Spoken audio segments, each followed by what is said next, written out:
நம்முடைய தியானத்திற்கு என்று எடுத்துக்கொண்ட ஒரு வேத வசனம் மத்தேயு எழுதின சுவிசேஷம் 25ஆம் அதிகாரம் 13ஆம் வசனத்தை ஒருவர் வாசிக்கலாம்.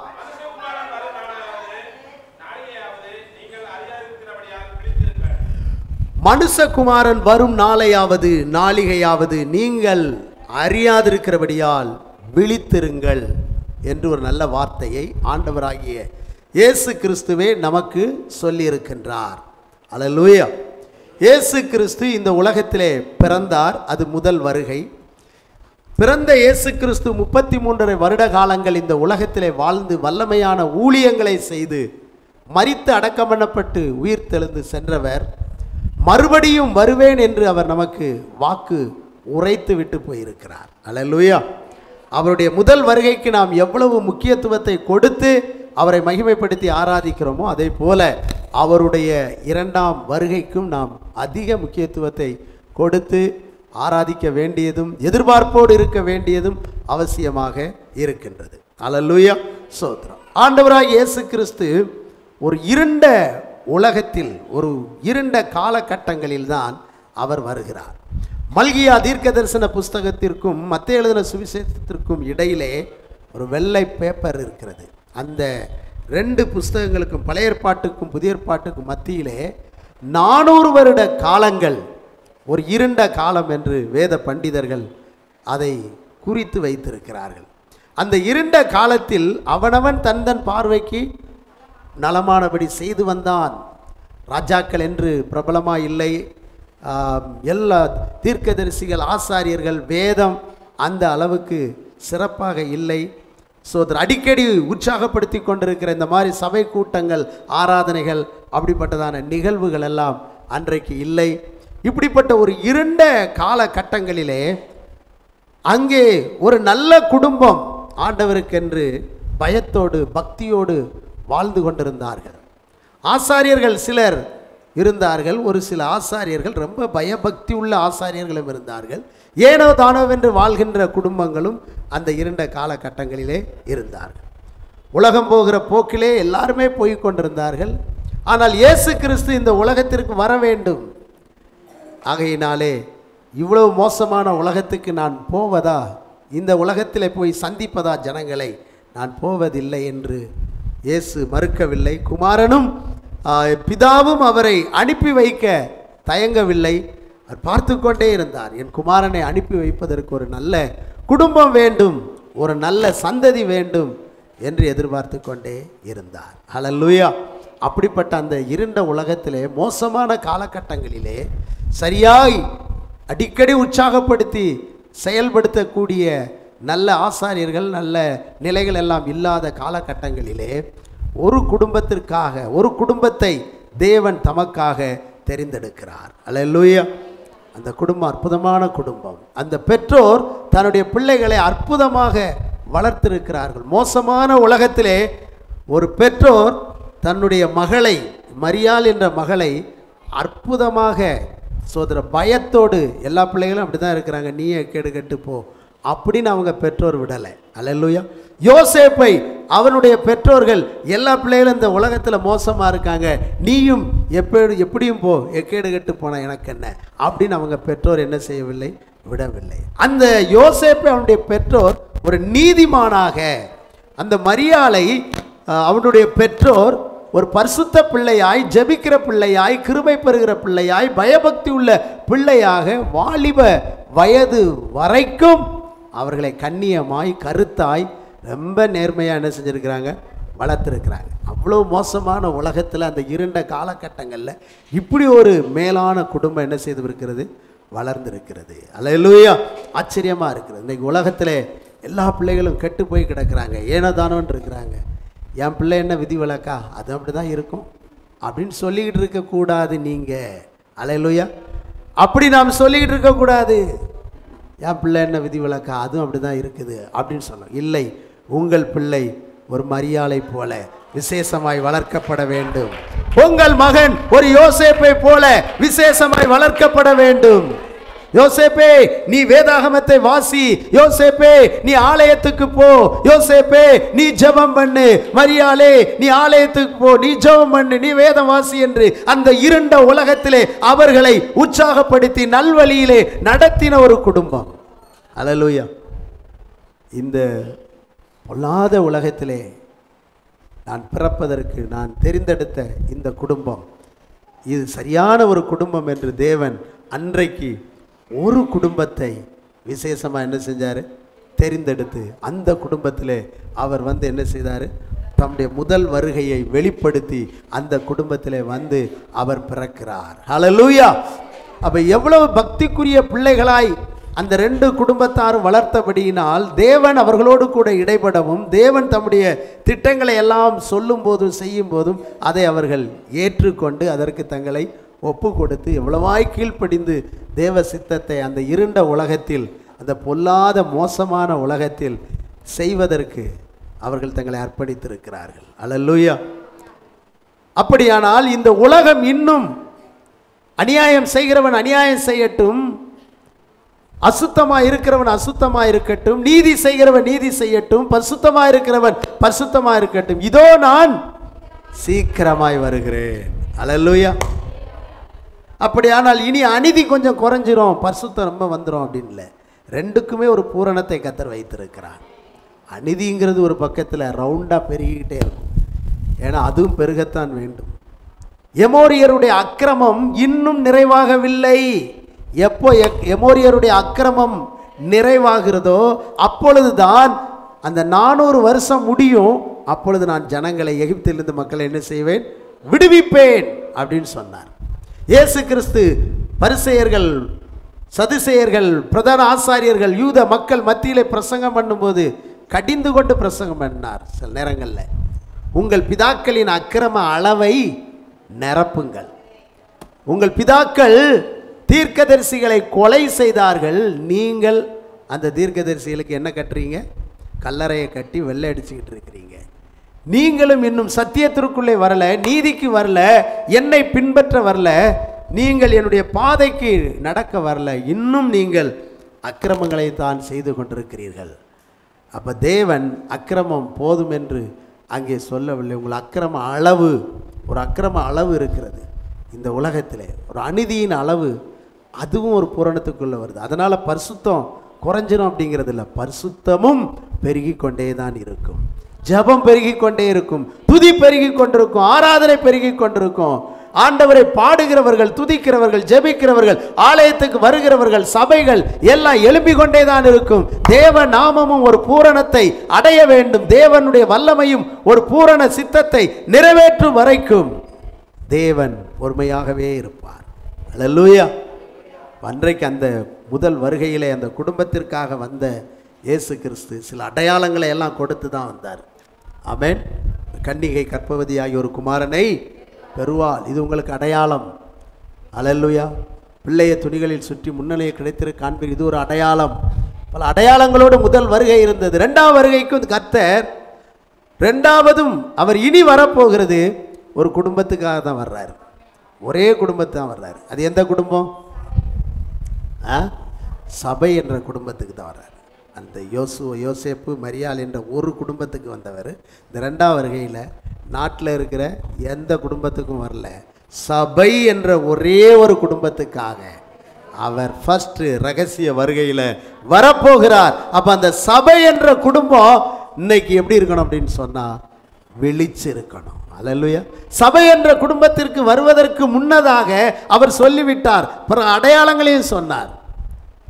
பஞ்சங்கள் நேரிடும், கொள்ளை நோய் வரும், யுத்தங்கள் நடக்கும், ஜனத்துக்கு ஜனம், ராஜ்யத்துக்கு ராஜ்யம் எழும்பிக் கொண்டே இருக்கும். ஆனாலும் இந்த ராஜ்யத்தின் சுவிசேஷம் சோர்ந்து போகாது, இந்த ராஜ்யத்தின் சுவிசேஷம் நின்று விடாது. இந்த ராஜ்யத்தின் சுவிசேஷம் பூலோகம் எங்கும் உள்ள சகல ஜாதிகளுக்கும் சாட்சியாக பிரசங்கிக்கப்படும். அப்பொழுது முடிவு வரும். அல்லேலூயா. சுவிசேஷம் பிரசங்கிக்கிட்டே இருக்கணும். நீங்கள் பண்ணிக்கிட்டே இருக்கிறீங்க.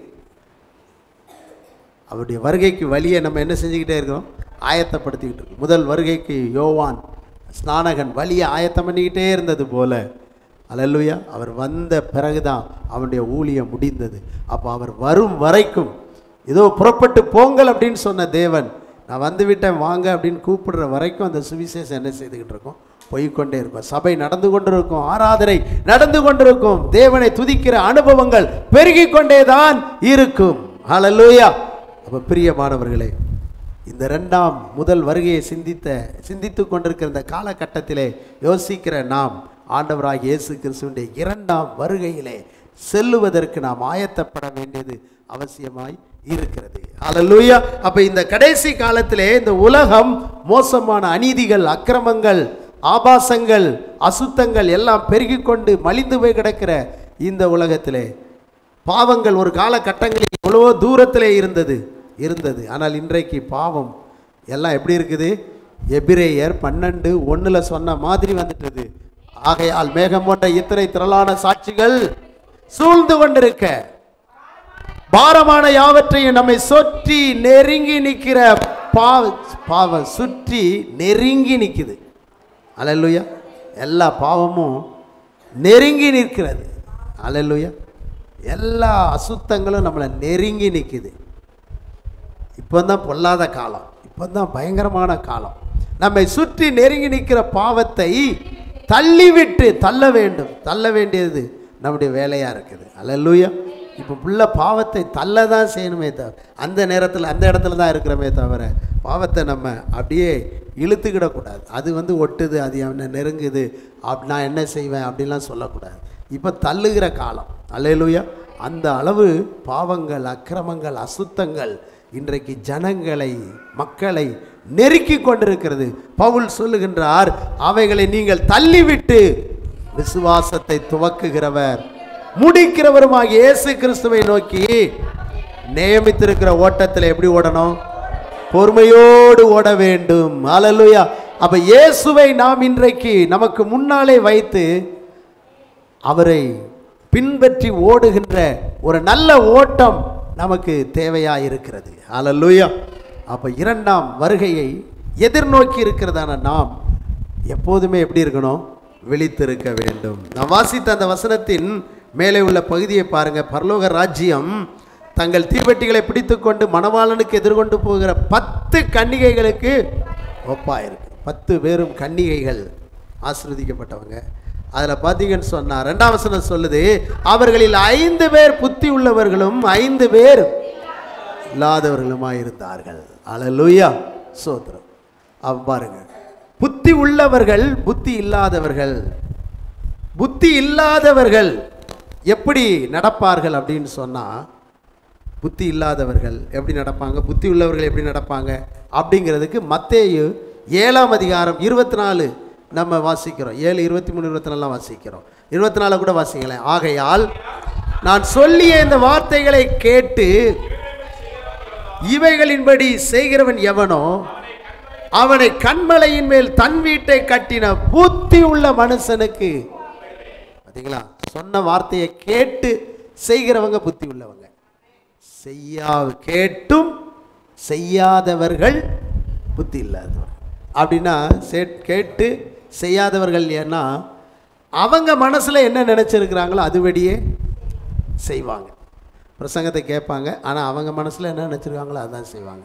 பைபிள் வாசிப்பாங்க, அங்கே என்ன சொல்லுது அதை விட்டுருவாங்க, அவங்க மனசு என்ன சொல்லுது அதுபடி செய்வாங்க. கர்த்தருடைய ஆவியானவர் பேசுவார், அதை விட்டுருவாங்க, அவங்க மனசில் என்ன நினச்சிருக்காங்களோ அதை தான் செய்துக்கிட்டே இருப்பாங்க. இவர்கள் எப்படிப்பட்ட வாழ்க்கை வாழ்கிறார்கள் என்று சொன்னால், சுயத்தின்படி வாழ்கிறார்கள். இவர்களுக்கு உலக அளவிலே புத்தி இருந்தாலும் அறிவு இருந்தாலும் தேவனுடைய பார்வையின்படி இவர்கள் எப்படிப்பட்டவர்கள்? புத்தி இல்லாதவர்கள். ஏன்னா வசனத்தின்படி தங்களை அமைக்கவில்லை, வசனத்தின்படி வாழ தங்களை ஒப்பு கொடுக்கவில்லை, வசனத்தின்படி ஜீவிப்பதற்கு தங்களை அர்ப்பணிக்காமல் வாழ்ந்து கொண்டே இருக்கிற, செய்து கொண்டே இருக்கிற, செயல்பட்டு கொண்டே இருக்கிற வாழ்க்கை ஒரு புத்தி இல்லாத வாழ்க்கை. எனவே தான் 32ஆம் சங்கீதத்தில் இயேசு சொன்னார், வாரினாலும் கடிவாளத்தினாலும் உன் வாய் கட்டப்பட்டால் ஒழிய உன் கிட்டே சேராத கோவேறு கழுதையைப் போலவும் புத்தி இல்லாத குதிரையைப் போலவும் இருக்க வேண்டாம் என்று சொன்னார். அல்லேலூயா.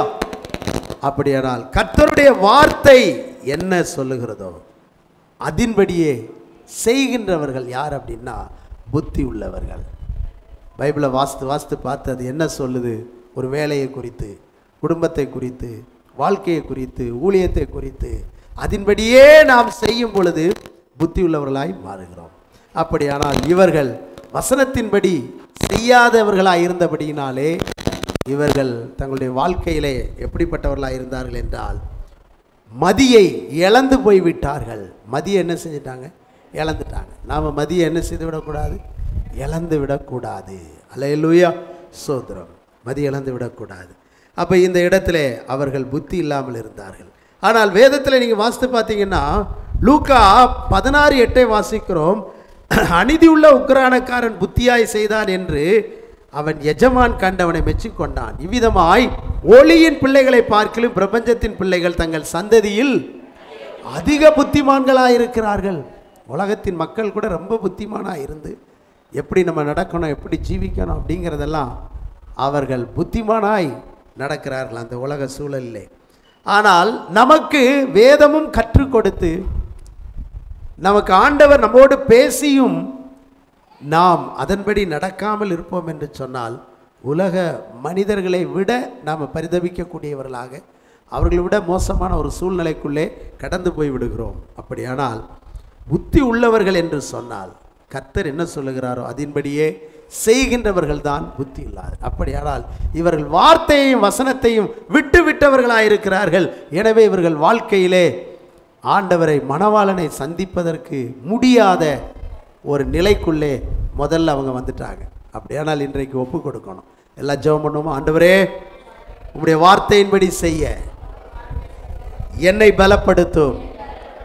உம்முடைய வார்த்தையை எங்களுக்கு எழுதி கொடுத்தீர். அதை நாங்கள் அந்நிய காரியமாக எண்ணாமல் எங்களுக்குரியதாகவே எண்ணி அதன்படி நடக்க, அதன்படியே செய்ய எங்களை பலப்படுத்தும். ஆமென். அடுத்து நீங்கள் பார்த்தீங்கன்னு சொன்னால் இப்பொழுது அவர்களுடைய வாழ்க்கையை 3வது வசனத்தை வாசியுங்கள். 25:3, மத்தேயு 25:3. புத்தி இல்லாதவர்கள் தங்கள் தீவெட்டிகளை எடுத்து கொண்டு போனார்கள், எண்ணெயையோ கூட கொண்டு போகவில்லை. அல்லேலூயா, ஸ்தோத்திரம். எப்போதுமே தேவனுடைய வார்த்தையின்படி நடக்கிறவர்கள் எல்லாவற்றிலும் கவனமாக இருப்பாங்க. அல்லேலூயா. புத்தி உள்ளவர்கள் எப்போதுமே எல்லாவற்றிலும் கவனமாக இருப்பாங்க. 10 காரியம் இருக்குன்னு சொன்னால் 10லேயும் எப்படி இருப்பாங்க? கவனமாக இருப்பாங்க. கர்த்தருடைய வார்த்தையின்படி நடக்காமல் ஏனதானோன்னு மனசின்படி நடக்கிறவங்க அவங்க ஏதாவது 1-2 கோட்டை விட்டுருவாங்க, எதையாவது விட்டுருவாங்க, மிஸ் பண்ணிடுவாங்க. ஆமென். பாருங்கள், இந்த புத்தி உள்ளவர்கள் கர்த்தர் என்ன சொல்லுகிறாரோ அதன்படியே செய்கிறவர்கள். அவர்கள் தீவட்டிகளை எடுத்துக்கொண்டு போனார்கள், அதே நேரத்தில் எண்ணெயையும் கூட கொண்டு போனார்கள். இவர்களோ எண்ணெயையோ கூட கொண்டு போகவில்லை. இவர்கள் அஜாக்கிரதை உள்ளவர்கள். பார்க்கலாம், நாளைக்கு பார்த்துக்கலாம், நாளைக்கு ஏதாவது பிரச்சனை வருமே அப்படிங்கிறத யோசிக்கிறது இல்லை. அஜாக்கிரதையாக, அசால்ட்டாக, நாளைக்கு யாரு கண்டா, நாளைக்குள்ளது பார்த்துக்கலாம் அப்படின்னு சொல்லி எப்போதுமே ஒரு அஜாக்கிரதையாக, ஒரு மெத்தனமாக, ஏனோ தானோவென்று இருப்பது. வாழ்க்கையில், குடும்பத்தில், உழைப்பில், பிள்ளைகளை நடத்துகிறதுல, வருங்காலத்தை குறித்து திட்டமிடுவதில், இதில் எல்லாமே மெத்தனமாக இருப்பாங்க. வருங்காலத்துக்கு இந்த பிள்ளைக்கு எதாவது வேணுமா, அதெல்லாம் பார்த்துக்கலாம் அப்படிப்பாங்க. ஏனோ தானன்று இருப்பாங்க, உண்மை இல்லாமல் இருப்பாங்க, ஒரு அஜாக்கிரதையாகவே இருப்பார்கள்.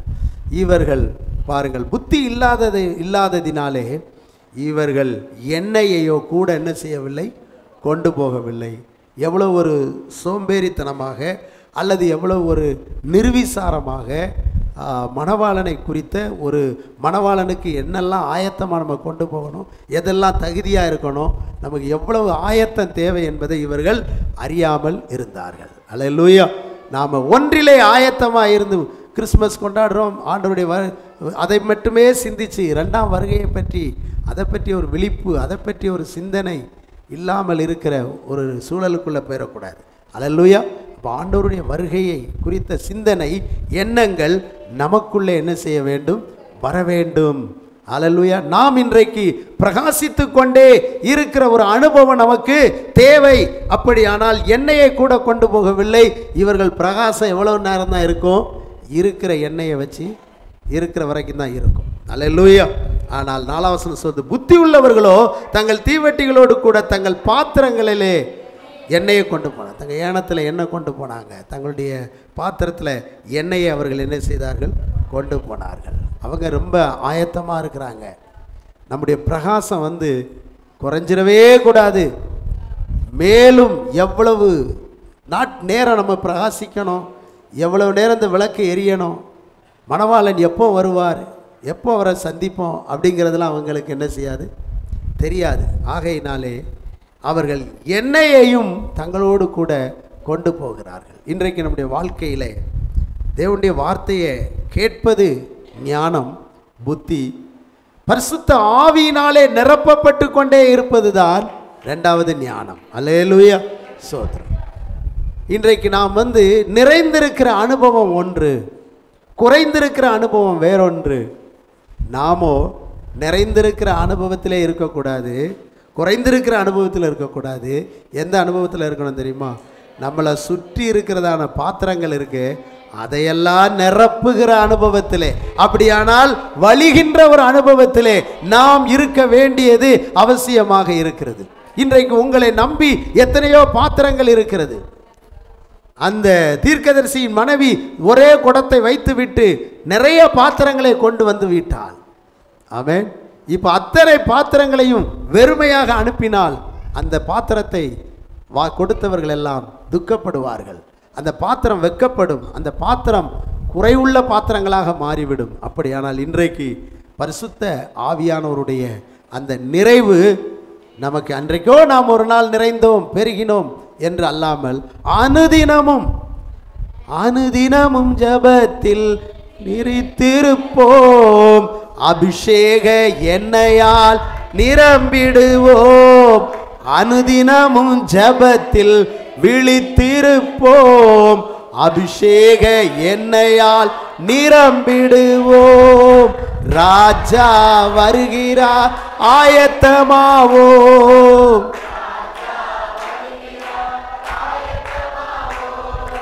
இயேசு வருகிறார், எதிர்கொண்டு செல்லுவோம். இயேசு வருகிறார். ஆமென், ஹல்லேலூயா. கர்த்தருடைய நாமம் மகிமைப்படுவதாக. அப்போ அந்த எண்ணெய் நிரம்பி வழிந்து கொண்டே இருக்க வேண்டும். ஹல்லேலூயா. வழிந்து கொண்டே இருக்கணும். நம்முடைய வாழ்க்கையில் வழிந்து கொண்டே இருக்கிற அனுபவம். இப்போ அந்த வீட்டில் அந்த எண்ணெயை கொண்டு போய் என்ன செஞ்சாங்க? வியாபாரம் பண்ணாங்க. வியாபாரம் பண்ணின மாதிரி வழியல் அது பிறகு நம்ம வாழ்க்கை கூட இன்றைக்கி நிறைய பேருடைய வாழ்க்கை அப்படி தான் இருக்குது. எப்படின்னா, ஒரு காலத்தில் வழிஞ்சதை வச்சு இப்போ வியாபாரம் பண்ணுற மாதிரி, நான் ஒரு நாள் அபிஷேகம் பெற்றேன், நான் ஒரு நாள் அபிஷேகம் பெற்றேன் அப்படின்ட்டு ஏதோ ரெண்டு வார்த்தைகளை பேசிட்டு அப்படி ஏனா தானே நம்ம போயிட்டுருக்கோம். ஒரு வியாபாரம் நடக்கிற மாதிரி இருக்கே தவிர அடுத்து அது வழிவதற்கான வாய்ப்பு இல்லாமல் போச்சு. அந்த குடம் நின்னது மாதிரி இன்றைக்கி நிறைய குடம் நின்று போயிருக்குது. எப்படி இருக்குன்னு பாருங்கள் உங்கள் வாழ்க்கை. மறுபடி ஜெபிக்க ஒரு இன்ட்ரெஸ்ட் இருக்குதா? ஆவியில் நிரம்ப ஒரு வாஞ்சை இருக்கா? பைபிள் வாசிக்க நல்லா வாஞ்சை இருக்கா? ஆவிலே நிறைந்து தரிசனம் பெறணும், திட்டங்களை பெறணுங்கிற தாகம் இருக்குதா? அப்போ இது தொடர்ச்சியாக நம்முடைய வாழ்க்கையில் நடைபெற்று கொண்டே இருக்கணும். அனுதினமும் ஆவியிலே நிறைந்து ஜெபித்து கொண்டே இருக்கிற ஒரு வாழ்க்கை தான். கூட பாத்திரத்தில் எண்ணெயையும் கொண்டு போனார்கள். அல்லேலூயா. அப்ப இன்றைக்கு நீங்கள் புத்தி உள்ளவர்களாக இருப்பீர்கள் என்று சொன்னால், மணவாளனின் இரண்டாம் வருகையை சந்திப்பதற்கு எதிர்கொள்வதற்கு ஆயத்தம் உள்ளவர்களாக இருப்போம் என்று சொன்னால், நம்முடைய பாத்திரத்தில் எண்ணெய் என்ன செய்ய வேண்டும்? இருந்து கொண்டே இருக்கணும். விளக்கு என்பது வேறு ஒரு அனுபவம், பாத்திரங்கிறது இன்னொரு அனுபவம். ஒரு பாத்திரத்தில் இருந்து தான் அந்த எண்ணெயை விளக்கில் என்ன செய்வாங்க? ஊற்றுவாங்க. அல்லேலூயா. அப்போ நம்ம வாழ்க்கை விளக்கு, நம்ம இருதயம் ஒரு பாத்திரம். அதில் எப்போது எண்ணெய் ஃபுல்லாக இருந்தால் தான் நம்முடைய இருதயத்தின் நிறைவினால் வாய் என்ன செய்யும்? பேசும். அல்லேலூயா. இருதயத்தின் நிறைவு, நம்முடைய உள்ளத்திலே அபிஷேகத்தின் நிறைவு எப்போதும் இருக்க வேண்டும். இன்னொருவரை அபிஷேகிக்க வேண்டும் அப்படின்னா கூட அபிஷேகிக்கக்கூடிய அந்த கிருபை நம்மகிட்ட இருக்கணும். 70 பேருக்கு அந்த அபிஷேகத்தை தேவன் என்ன செய்தார்? மோசேட்ட இருந்து கொடுத்தார். 70 பேருக்கு கொடுக்கக்கூடிய அபிஷேகம் ஒரு மனுஷன்ட்ட இருந்ததுன்னா எவ்வளோ பெரிய அற்புதம். 2 மடங்கு வல்லமையை ஒருத்தன்ட்ட தூக்கி கொடுக்கணும்னு சொன்னா எலியாவுக்குள்ளே அந்த 2 மடங்கு வல்லமை இருந்திருக்கிறதே, அதை ஒரே மனுஷன் வாங்கியிருக்கிறானே. அப்படியானால் அவர்கள் எல்லாம் பாத்திரத்தை கூட கொண்டு போனாங்க. யோசுவா பாத்திரத்தை கூட கொண்டு போனார், மோசே பாத்திரத்தை கூட கொண்டு போனார், எலியா பாத்திரத்தை கூட கொண்டு போனார். அவங்கெல்லாம் சுழல் காற்றில் எடுத்துக்கொள்ளப்பட்டாங்க.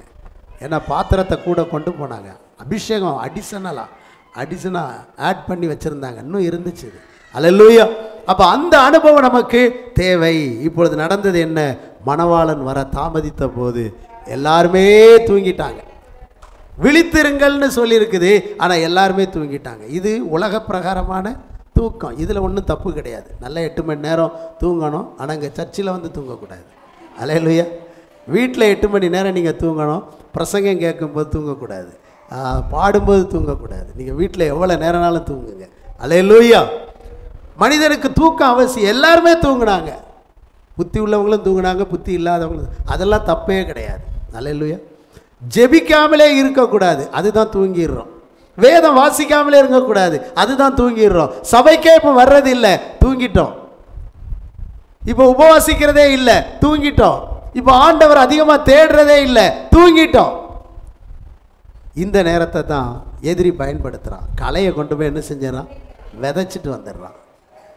ஜெபிக்காதனால, தேவையில்லாத களைலாம் உள்ளே வந்து விழுந்து விண்ணப்பம் பண்ணாததுனால, ஆண்டவரோட ஐக்கியம் இல்லாதனால தேவையில்லாத களைகள் எல்லாம் எழும்பி அது நம்முடைய வாழ்க்கையில் மேலும் பல பிரச்சனையை உண்டாக்குகிறது. அப்போ விழித்திருக்க வேண்டியது அவசியம். பாருங்கள், தூக்கம் நித்திரை மடைந்தாலும் நடுராத்திரியிலே இதோ மணவாளன் வருகிறார், அவருக்கு எதிர்கொண்டு போக புறப்படுங்கள் என்ற சத்தம் உண்டாயிற்று. அப்போது அந்த கன்னிகள் எல்லாரும் எழுந்து தீவெட்டிகளை ஆயத்தப்படுத்தினார்கள். எல்லாருமே எந்திரிச்சிட்டாங்க. அதில் ஞானமாக தான் இருந்தாங்க. அல்லேலூயா. அதில் விழிப்புலெல்லாம் கரெக்டாக தான் இருந்தாங்க, விழிச்சிட்டாங்க.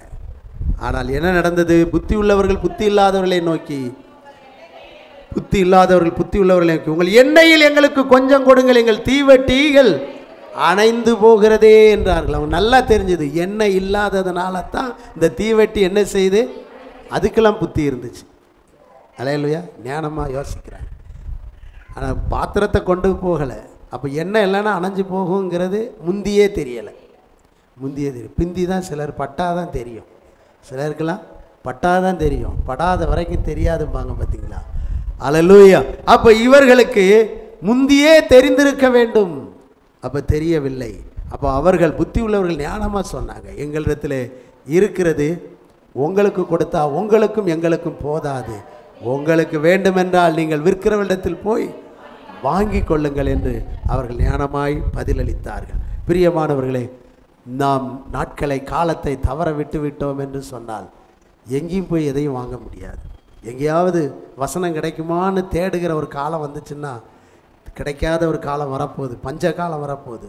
அல்லேலூயா. அந்தி கிறிஸ்துடைய நாட்களில் எங்கேயாவது ஜெபம் நடக்குமான்னா நடக்காது. அல்லேலூயா.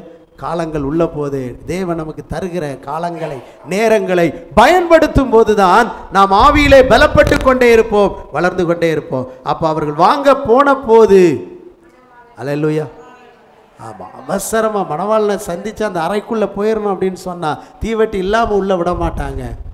ஒருவேளை அங்கேயே நின்றுக்கிட்டே இருந்தாவது அவங்க மணவாளனை பார்த்துருக்கலாம். ஆனால் வாங்க போன போது மணவாளன் என்ன செஞ்சிட்டார்? வந்துட்டார். பார்த்தீங்களா? நம்முடைய வாழ்க்கை அந்த சூழ்நிலை எப்படி மாறிவிடுகிறது பாருங்கள். அப்போது அவர்கள் வாங்க போனார்கள். எங்கே போனார்கள்? எங்கே போய் வாங்கிட்டு வந்தார்கள் என்று நமக்கு தெரியாது. வாங்கினார்களா வாங்கவில்லையா அதெல்லாம் நமக்கு தெரியாது. ஆனால் மணவாளன் வந்தபோது ஆயத்தமாக இருந்தவர்கள் எல்லாரும் என்ன செஞ்சிட்டாங்க? உள்ளே வந்து விட்டார்கள். ஹல்லேலூயா. அப்போ அன்றைக்கு ஒரு குடும்பம் ஆயத்தமாக இருந்தது. அந்த குடும்பத்தில் கிறிஸ்து வந்து உதித்தார். இன்றைக்கி சபையாகிய குடும்பம் அப்படியே நம்ம ஆண்டவருடைய வருகையிலே செல்லுவதற்கு நாம் எல்லாருமே ஆயத்தமாக இருக்கணும். எல்லாருமே நாம் தகுதியாக இருக்க வேண்டும். எல்லாருமே நாம் ஆயத்தமாக தகுதியாக இருப்போம் என்று சொன்னால் நிச்சயமாய் மணவாளனை சந்திக்க முடியும். அவர்கள் வந்து கேட்டார்கள், மற்ற கன்னிகளும் வந்து, ஆண்டவரே ஆண்டவரே எங்களுக்கு திறக்க வேண்டும். அதற்கு அவர் சொன்னார், உங்களை அறியேன், மெய்யாகவே உங்களை அறியேன் என்று மெய்யாகவே உங்களுக்கு சொல்லுகிறேன். அப்போ மனுஷகுமாரன் வரும் நாளையாவது நீங்கள் அறியாதிருக்கிறபடியால் விழித்திருங்கள். அல்லேலூயா.